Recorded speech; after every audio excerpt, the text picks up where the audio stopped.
சின்னத்திரை நடிகை சித்ரா தூக்கு போட்டு தற்கொலை செய்து கொண்டதாக தகவல் வெளியாகி இருக்கிறது. சென்னை பூந்தமல்லியை அடுத்த நசரத்பேட்டையில் உள்ள தனியார் ஹோட்டலில் இந்த விபரீத முடிவு எடுக்கப்பட்டதாகவும் கூறப்பட்டது. சின்னத்திரையில் தொகுப்பாளினியாக அறிமுகமானவர் சித்ரா. இவர் பிரபல தொலைக்காட்சியில் பல்வேறு டிவி தொடர்களில் நடித்து வருகிறார். குறிப்பாக தனியார் தொலைக்காட்சியில் நடைபெற்று வரும் நாடகத்தில் முல்லை என்ற கதாபாத்திரத்தில் நடித்து வருகிறார். இந்த படப்பிடிப்பானது பூந்தமல்லி அடுத்த செம்பரம்பாக்கத்தில் உள்ள EVP பிலிம் சிட்டியில் நடந்து வருகிறது. இவரது வீடு திருவான்மையூர் உள்ளதால் தினந்தோறும் அங்கு சென்று விட்டு படப்பிடிப்பில் கலந்து கொள்ள முடியாத காரணத்தால் EVP பிலிம் சிட்டி அருகே உள்ள ஒரு தனியார் நட்சத்திர ஹோட்டலில் தங்கியுள்ளார்.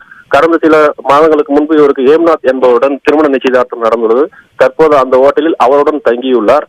நேற்று இரவு ஷூட்டிங் முடித்துவிட்டு அறையில் இருவரும் பேசிக் கொண்டிருந்ததாக கூறப்படுகிறது. மேலும் அதிகாலை 3 மணி அளவில் குளியலறைக்கு சென்று தான் குளிக்க வேண்டும் என்று தன்னுடன் இருந்த திருமண நிச்சயதார்த்தமான ஹேம்நாத் என்பவரை வெளியே செல்லுமாறு கூறியுள்ளார். அவரை சென்று விட்டார்.